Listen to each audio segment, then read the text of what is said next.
we're back to update you on the most important project currently at the district, our next generation Faregate project. In this presentation, we'll share with you the amazing work that has been accomplished by our team members so far.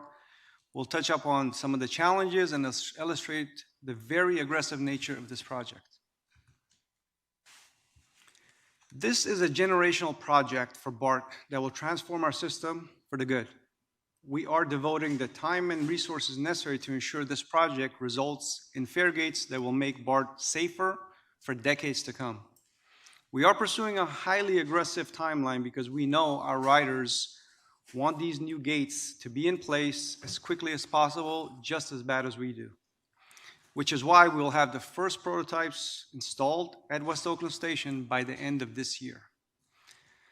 As you know, as we all know, there isn't a Faregate depot where you can grab a shopping cart, go down the Faregate aisle, grab the first one that's on sale, go to the checkout, and then go out to installation, all right? These next generation Faregates are being tailor-made to address the issues we see here at the district.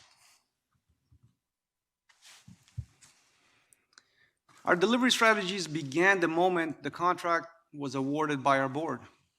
As you might all know, all projects typically have three primary factors, right?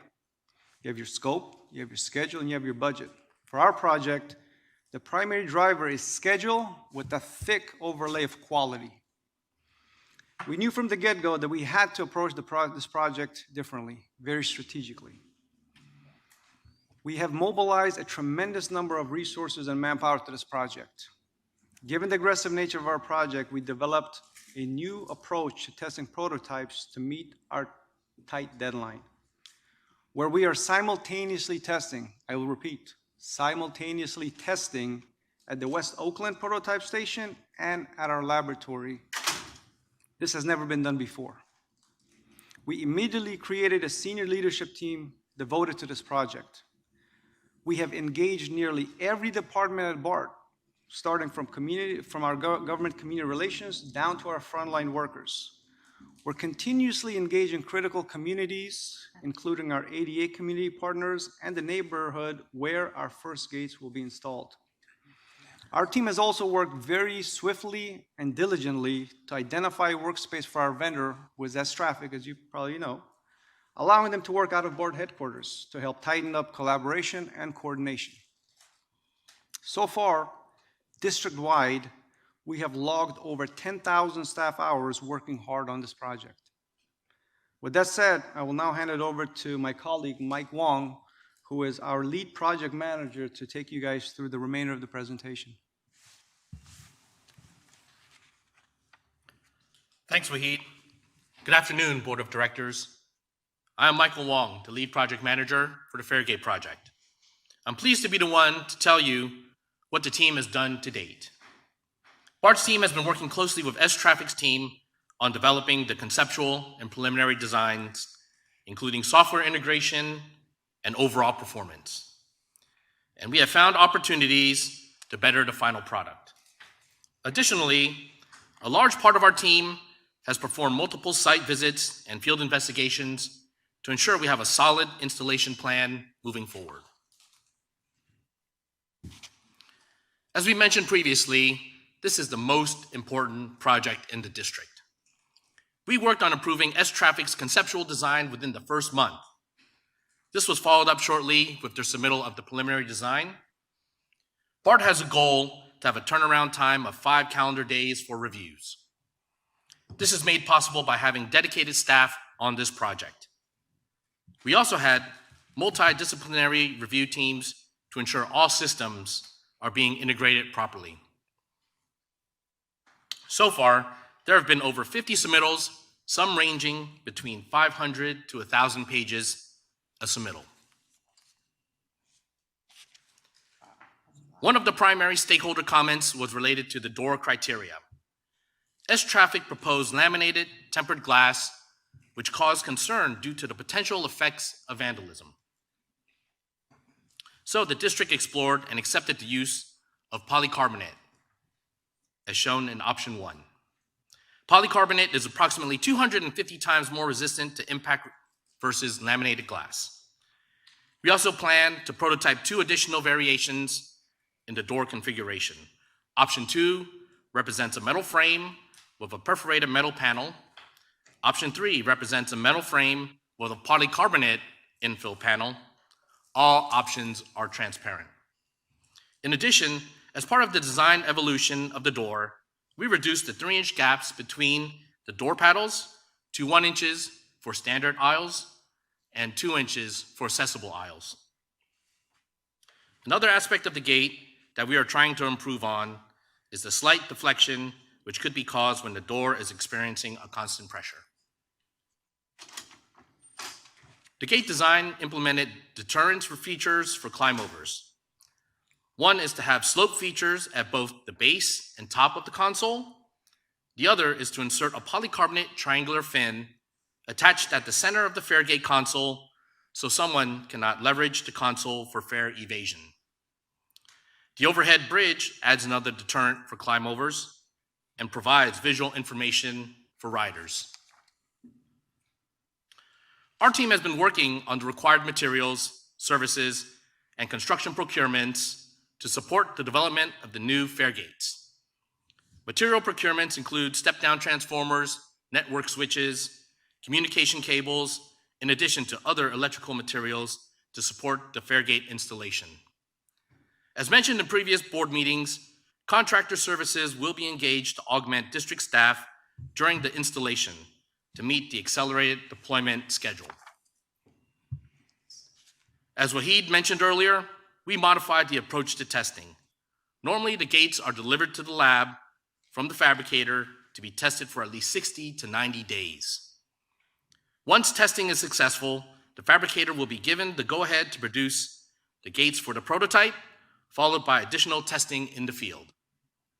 When it passes, the fabricator will be authorized to do mass production. In our case, we are simultaneously testing the prototype gates at both West Oakland and at BART's labs. The district has never done this simultaneous testing procedure before, but we are working closely with the vendor during the design. The implementation plan has been developed with the rider in mind and to minimize impacts to them. As we know, these stations were built over 50 years ago, while many alterations have taken place. Not all of it has been recorded on the as-built documentation. Therefore, additional detailed investigations are required to identify existing field conditions and potential hazards. Just look at some of the challenges we have in the field. Existing rebar in the station floor, existing cabling and wiring connected to existing Faregates and other equipment, in addition to finding the source of these cables and wires that need to be modified or new routing of new cables. Installation of the new Faregates is not as easy as drop and go. We engaged over 60 people across 12 internal departments to perform more than 15 field investigations and site visits and develop multiple contingencies within our plan. So I'm sorry to interrupt, Mike, but I wanted to pause right here and have you look at this because we all want to get these gates done fast, quick, but we also want to get them done right.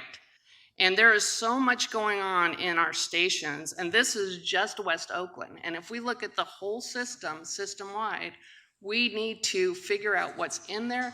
It's not just the gates. So as Wahid said, there isn't a gate depot. I like that analogy. But it's not just the gates. It's there's other pieces that have to go into the gate and obviously what has to happen in the stations. In some places, we've dug up the floor to look at existing electrical conduit, and the electrical wires are actually fused together from so many years. So again, I just wanted to point this out. We want to go fast. We only have one chance to get it right. So thank you, Mike. Okay. With the accelerated schedule, we are planning on shutting down the existing Faregates shown above in the green hatching and to do the replacement at one time. Since there is only one array at West Oakland, 2 temporary accessible Faregates shown in the blue, not currently there, will be installed to each side of the existing station agent booth.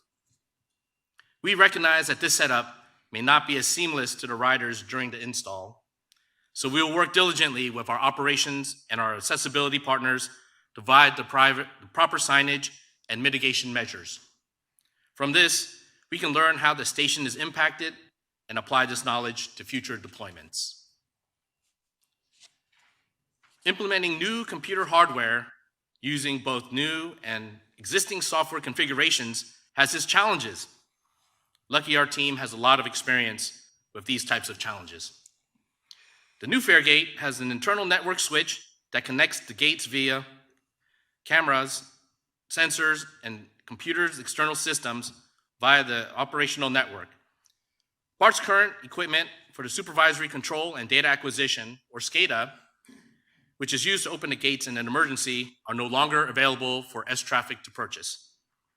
So we need to upgrade the SCADA hardware, write new control software for the gates, and test the equipment in the field. The first gates at Oakland will use a similar setup as the BART developed gates at Rockridge to accept payment. As Clipper 2 is deployed, the gates will be modified to accept the new tri-reader 4s with cubic support to integrate this technology into our gates.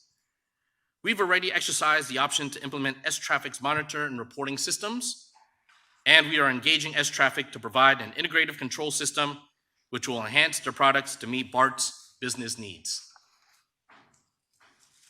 This is what we plan to accomplish in the next very short months. Review the final design of the Faregate system, complete the site implementation for West Oakland, install 2 temporary accessible gates in West Oakland to be used while the existing gates are being removed and replaced. Procure materials and get contractors on board for deployment support. Here's a snapshot of things to come. We'll start with the prototype installation at West Oakland at the end of this year, then the delivery of the remaining base 8 station Faregates in late spring of next year, and with the final district-wide deployment completed in summer of 2025.